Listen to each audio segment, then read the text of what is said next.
አባርጓል ወይ መልስልኝ። አባርጓል እመጣበታለሁ። በኋላ በስጋ የተገለጠ ማን ነው?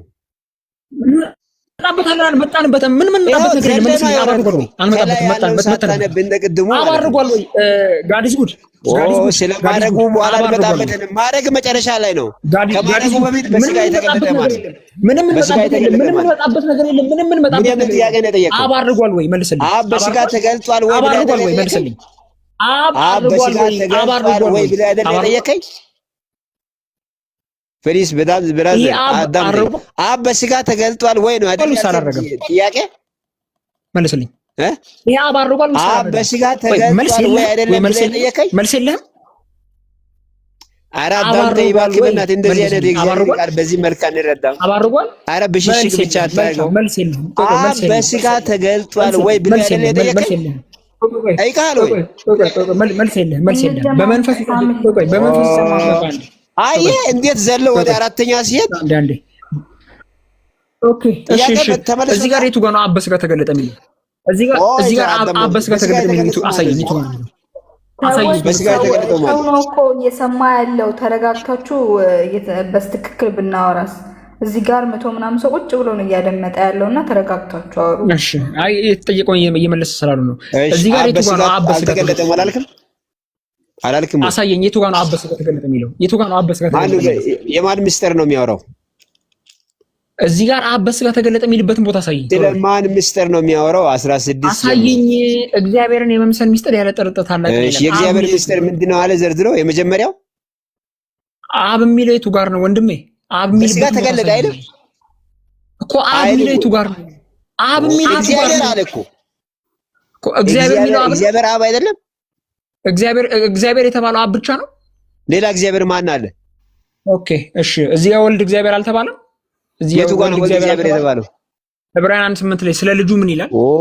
እግዚአብሔር ጋር እግዚአብሔር አንድ ብቻ ነው። ከእግዚአብሔር ከአንድ እግዚአብሔር ውጪ ሌላ እግዚአብሔር የለም። ስለ ልጁ ምን ይላል? በስነ ስርዓት አውራ እስኪ አታበላሽ። እግዚአብሔር የመምሰል ምስጢር ያለ ጥርጥር ታላቅ ነው አለ። አልጠየኩም። በእንግሊዘኛ አይተህ ብታነባው God was manifested in the flesh ነው የሚለው። አልጠየኩም። ብሽሽቅ ከሆነ እኮ ወንጌል ይዘህ ብሽሽቅ አይሰራም። ስለ ልጁ ምን ይላል? ቃሉን እያየህ ካልተቀበልክ ምን ዋጋ አለ? ጋዲስ ጉድ ስለ ልጁ በጣም ተረበሽን። አንተ አሁን በቃ ይኸው ይሄ እኮ ነው በቃ ስራ ወንጌል አይደለም። ብራዘር ተረጋጋ እስቲ።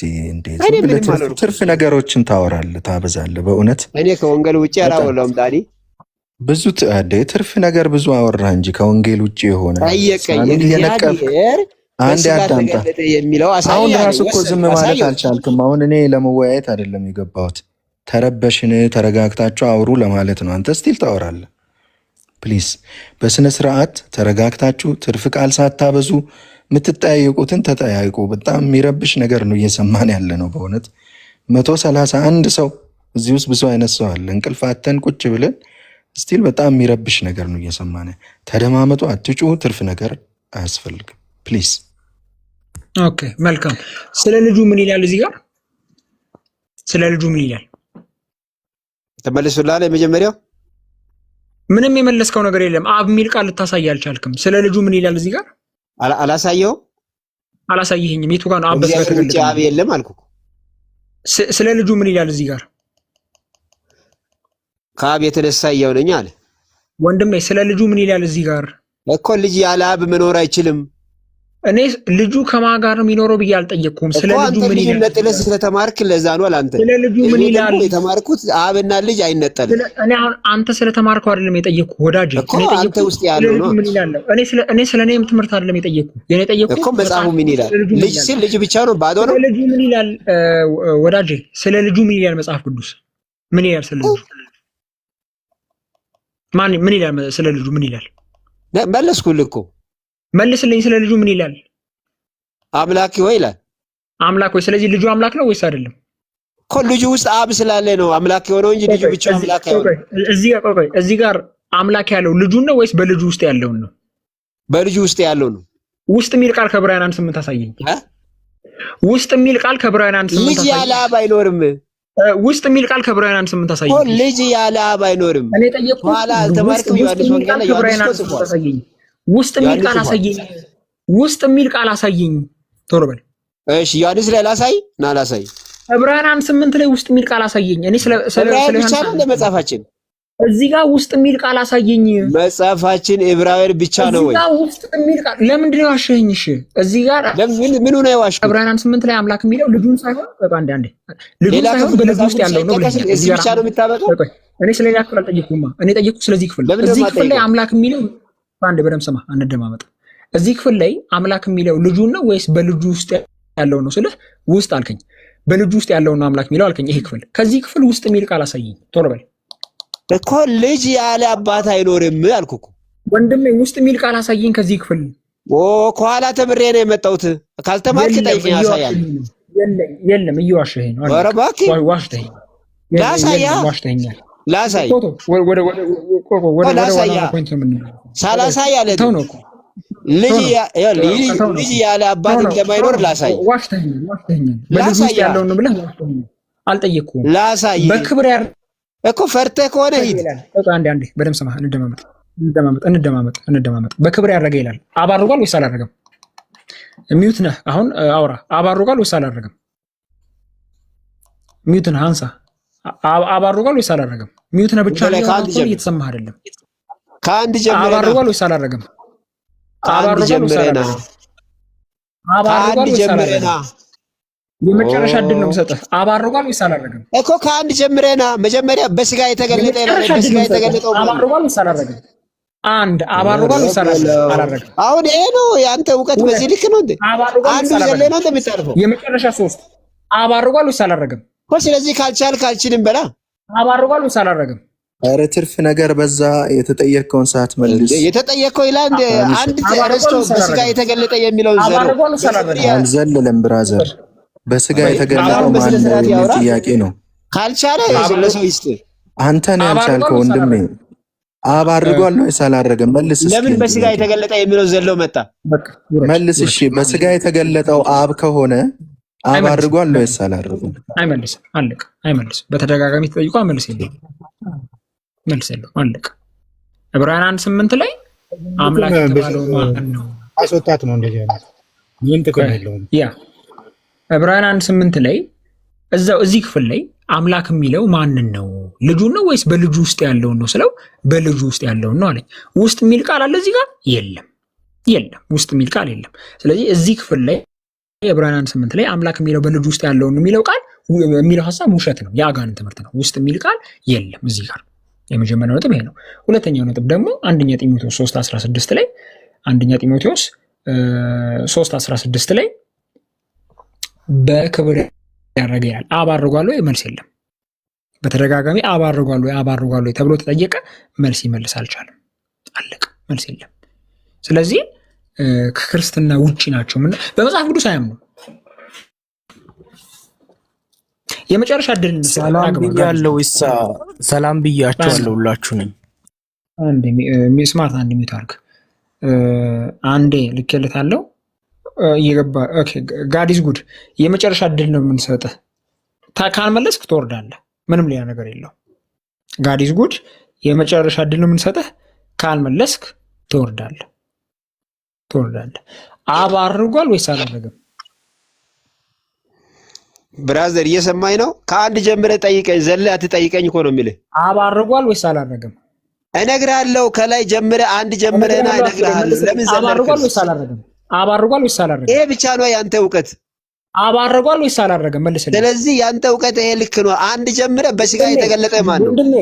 ወንድሜ መልስ ካለ መልስ። የተገለጠ የሚለውን ጀምረህ ውረድ ወደ ታች። ዘለህ ወደ ታች አትውረድ። እነግርሃለሁ። አብቶኛ አይደለም ላሳውቅ ብዬ ነው። በስጋ የተገለጠው ሌላ ነው ስለምትል አብ መሆኑን ላስረዳሃለሁ። አብ አድርጓል ወይስ አላደረገም? እኮ አብ በስጋ መገለጡን አምነሃል? እመልስልሃለሁ። አብ በስጋ መልስ የለም። አለቀ። መልስ የለም። ኖ አንሰር። ኦኬ፣ መልስ የለም። ሁለተኛ እድል ሰጠሁት። ይመልስልኝ አልቻለም። አሁን ሳምሻ ጥያቄው እግዚአብሔርን የመምሰል ምስጢር ያለ ጥርጥር ታላቅ ነው ይላል አይደል? በስጋ የተገለጠ ስለዚያውም በስጋ የተገለጠው ማን ነው? አምላክ ወይም እግዚአብሔር የተባለው በስጋ የተገለጠው አብ ነው ወይንስ ወልድ ነው ነው ጥያቄው። እዚህ ኮንቴክስቱ መልስ ይስጥ ነው። አሁን እሱ ከአብ ውጭ አምላክ አለ ምናምን ይላል። ዮሐንስ 1:1 ላይ ቃልም እግዚአብሔር ነበረ ይላል። እዚህ እግዚአብሔር የተባለው ቃል ተመልሶ ራሱ አብ ነው፣ አብ የአብ ቃል ነው ካላሉ በስተቀር እግዚአብሔር ተብሎ የተጠራው ቃል የሆነው ወይንም ደግሞ ወልድ ነው በስጋ የመጣው። ቃልም ስጋ ሆነ ብሎ ይላል ወረድ ብሎ። አሁን አብ ነው ወይንስ ወልድ ነው የሚል ጥያቄ ነው እየመለስን ያለን። ኮንቴክስቱ መልስ ይሰጠናል። ስለዚህ አብ ነው የሚል ከሆነ እዚህ ቦታ ላይ በስጋ የተገለጠ የተባለው በመንፈስ የጸደቀ ይላል። አብን ያጸደቀው ማን ነው? ለመላእክት የታየ ይላል። አቤቱ ጋ ነው ለመላእክት የታየው። በአሕዛብ የተሰበከ ይላል። ሐዋርያት ማንን ነው ለአሕዛብ የሰበኩት? ኢየሱስ የእግዚአብሔር ልጅ ነው ብለው ነው የሰበኩት ወይንስ የራሱ አባት ነው ብለው ነው የሰበኩት? በዓለም የታመነ በክብር ያረገ። ይሄ በቃ ሁሉን ነገር ይጨርሳል። አብ አድርጓል ወይ? በስጋ የተገለጠ የተባለው አብ ነው ካልክ ኮንቴክስቹዋሊ ስትጠየቅ መመለስ አለብህ። አብ በክብር አድርጓል ወይ? መጽሐፍ ቅዱስ ይላል ወደ አባቴና ወደ አባታችሁ ወደ አምላኬና ወደ አምላካችሁ አድርጋለሁ ያለው አብ ራሱ ነው? አብ ወደ ራሱ አድረገ? መጽሐፉ እንደዛ ነው የሚለው? ይህን ጥያቄ የመለስክ ቀን ያበቃልሃል ማለት ነው። ዳኒ አሁን እኮ ሲጀመር አብ ራሱ አባት አለው። ቀላል ነገር ለምን አልመለስም? ያረገው ማንነት አባት አለው። ወደ አባት ያረጋለው ነው ያለው። ስለዚህ ያረገው አብ ከሆነ አብ አባት አለው ማለት ነው። ሲቀጥል ዕብራውያን 1:8 ላይ አምላክ የተባለው ልጁ ሳይሆን በልጁ ውስጥ ያለው ነው አለ። ውስጥ የሚል ቃል ግን የለም ዕብራውያን 1:8 ላይ። ስለዚህ እየዋሸኝ ነው። አያችሁ፣ ዕብራውያን 1:8 ላይ ስለ ልጁ ግን እንዲህ ይላል አለ እንጂ በልጁ ውስጥ ስላለው ግን አይልም። ውስጥ የሚል ቃል የለም። እየዋሸን ነው። ኦኬ፣ እየዋሸን ነው። ሰላም ስማርት ደግሞ ላፊ እግዚአብሔር ይመስገን ሰላም ብያችኋለሁ። የየት ቤተ እምነት ተከታይ ነህ? ከሐዋርያዊት ቤተ ክርስቲያን ነው። መልካም። ወልድ አምላክ ነው ስማርት? ቃሉ አይልም። መልካም። እስቲ ዕብራውያን 1:8 ጋር እንሂድ። ስለ ልጁ ግን አምላካዊ ዙፋን እስከ ዘላለም ድረስ ይኖራል፣ የመንግስት በትር የቀን በትር ነው ይላል። ስለ ልጁ ምን እያለ ነው? ስለ ልጁ ግን ይላል እንጂ ለልጁ አይልም። ስለ ልጁ ምን አለ መጽሐፍ ቅዱስ? አምላክ ሆይ ዙፋኔ እስከ ዘላለም ድረስ ይላል። ይሄ የተባለው ስለማን ነው? አምላክ ሆይ የተባለው ስለማን ነው? ስለ አምላኩ፣ ስለ አባቱ። እዚህ ጋር ስለ ልጁ ነው የሚለው ወይስ ስለ አባቱ ነው የሚለው? ስለ ልጁ ብሎ ስለ አምላክ ነው የሚያወራው። ስለ ልጁ ብሎ ምን አለ? ስለ ልጁ ምን አለ? አምላክ ሆይ ዙፋኔ እስከ ዘላለም አይታየኝም። አምላክ ሆይ ስለዚህ አምላክ ሆይ የሚለው ቃል ስለማን ነው የተባለው? ስለ አብ ነው። እዚህ ጋር ስለ አብ ነው የሚለው ወይስ ስለ ልጁ ነው የሚለው? ተመልከቱ እንዴት በመጽሐፍ ቅዱስ ጨርሶ እንደማያምኑ። እዚህ ጋር ስለ ልጁ ነው የሚለው። ይሄ ቴክስ ከየት ነው ኮት የተደረገው? እየተደማመጠን እዚህ ጋር ስለ ልጁ ይላል እንጂ ስለ አብ ይላል? እስቲ ስለማን ነው የሚለው? ይሄ ቴክስ ኮት ተደርጎ ነው። መዝሙረ ዳዊት ምዕራፍ 45 ቁጥር አንብበው፣ ቁጥር 6 አንብበው። ወንድሜ እሱን አይደለም የጠየኩህ። የኔ ጠየኩህ እዚህ ጋር ስለ ልጁ ነው የሚለው ወይስ ስለ አብ ነው የሚለው? ስለ ልጁ ብሎ ስለ አምላክ ነው የሚያወራው። መልካም። ቆይ ቁጥር 7 ላይ ቁጥር 7 ላይ ይሳ አራቋ አንዴ እንደማመጣ አንዴ ፕሊስ አንዴ እንደማመጣ። ስለ ልጁ ካለ በኋላ ስለ ልጁ ምን አለ? ቀጥሎ ስለ ልጁ ምን አለ? ስለ ለልጁ አይልም መጽሐፉ። ለልጁ አምላክ ሆይ አልተባለም። ስለ ልጁ ብሎ ጥቅሱ ኮት ተደርጓል። ወንድሜ ስለ ልጁ ብሎ ካለ በኋላ ምን አለ? ስለ ልጁ እኮ ስለ ልጁ ምን አለ? ቁጥር 7 አንብበው እስቲ እንዲገባ ማለት ነው። መጀመሪያ ቁጥር 8 ላይ እንተማመን። ቁጥር 7 አረቋ አንዴ እንተማመን። መጀመሪያ አረ ፕሊስ ታዘዘኝ። ቁጥር 7 አንብበው እስቲ። ምንድነው የምታወራው? እኔ ጠየቅኩን ጥያቄ መልስልኝ እንጂ። ስለ ልጁ ካለ በኋላ ቀጥሎ ምን አለ? ስለ ልጁ ቀጥሎ ምን አለ? አምላክ ሆይ ይላል። አምላክ ሆይ። መልካም። ስለዚህ አምላክ ሆይ የሚለው ቃል የተባለው ስለ ልጁ ነው። መልካም። ለልጁ አይደለም አምላክ ሆይ የተባለው። አንዴ ስማ።